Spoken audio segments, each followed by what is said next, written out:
ইতিমধ্যে শুনেছেন যে আমি সনাতনী ধর্মাবলম্বী।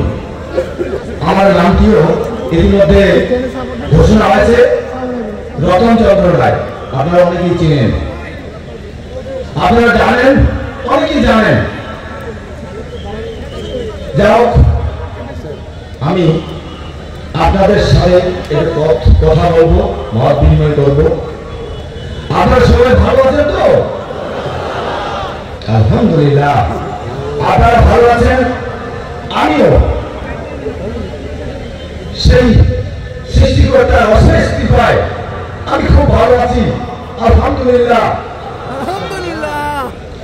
আর এই ভালো থাকার পিছনে অনেক কারণ রয়েছে।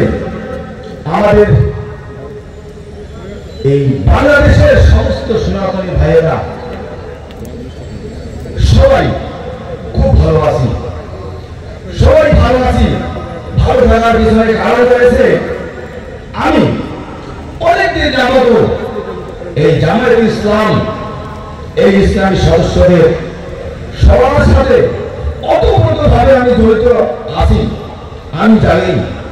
আর বিশেষ করে এই সহযোগিতা পেয়েছি আমার স্কুলের ছাত্র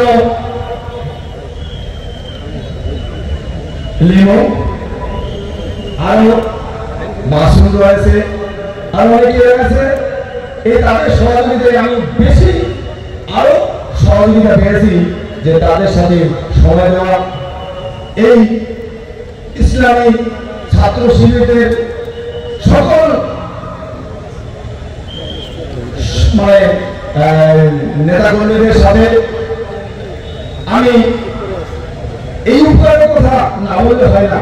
আমাদের গত শারদীয় দুর্গা পূজা, এই উৎসবে জামাতে ইসলামের এই নেতাকর্মীরা আমাদের পূজা পাহারা দিয়েছিলেন। আমি তিনাদের সাথে আমাদের পূজা মণ্ডপে মানে অতপ্রতভাবে আমি জড়িত ছিলাম। আমি কখনো কোনো খারাপ আচরণ, কোনো কথা আমি পাইনি। আর আমি জানি সমস্ত বাংলাদেশের জামাত ইসলামের নেতাকর্মীরা একই ধরনের আচরণ করে। আমি এটা বিশ্বাস করি, কারণ আমি অনেকদিন যাবত আমি এই জামাত ইসলামের সমস্ত আমাদের যে এই নেতাকর্মীরা আছে, তিনাদের সাথে আমি সময় দিয়েছি, বুঝেছি, সব বুঝে ফেলেছি। আরো এই উপকারের কথা না বললে হয় না। মর্মান্তিক দৃশ্য, পূর্ব পুরুষেরা বলে গেছেন যে যে নাকি বিপদের সময় বন্ধু হয়, সে নাকি আপন হয়। এটা কথা বিশ্বাস করতে হবে। এই আউলিয়া ঘাটে একটা মহামারী দুর্ভিক্ষ ছিল, কি সৃষ্টিকর্তার কি লীলা খেলা। সেদিন নৌকাডুবিতে অনেক আমাদের ভাইয়েরা, দাদারা, দিদিরা, আমার আত্মীয় স্বজন ছিল সেখানে, আমি সেখানে উপস্থিত ছিলাম। এই মহামারীতে এই আমাদের আমিরে জামাত ডাক্তার শফিকুর রহমান স্যার সেখানে উপস্থিত ছিলেন। আমি সেই দৃশ্য দেখেছি। সেখানে অর্থ দিয়ে সাহায্য করেছিলেন। শুধু অর্থই বলবো না, আমাদের সাথে আমার আত্মীয় ছিল। তখন আমি মর্মাহত ছিলাম। তখন আমি যে দৃশ্যটা দেখেছিলাম, যে আমাদের যে মুখে জড়াই রয়েছিলেন, আমি তখন দেখেছিলাম, আমি মনে করছিলাম যে এই মানুষটি আসলে খুবই ভালো।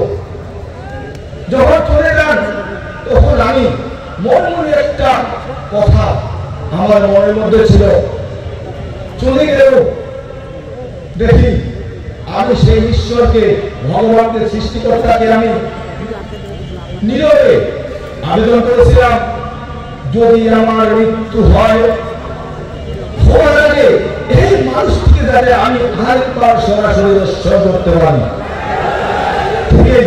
সেই সৃষ্টিকর্তার কি অশেষ কৃপা, আমি আজকে এই যতটাকে রাখতেই দেখেছিলাম, আজকে আবারও দেখছি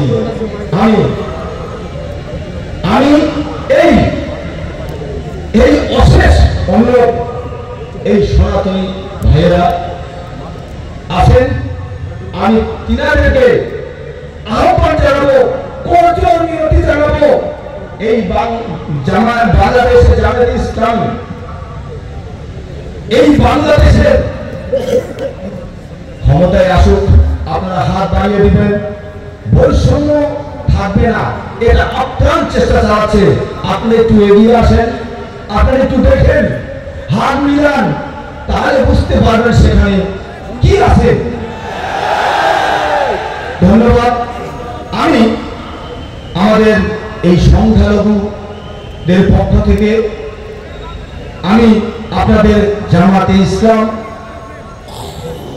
সবাইকে আমি অনুরোধ জানাবো, আমাদের এই বাংলাদেশে সনাতনী ভাইয়েরা যাতে ভালোভাবে থাকতে পারে, এই অনুরোধটুকু রেখে আমি আমার সংক্ষিপ্ত বক্তব্য এখানে শেষ করছি।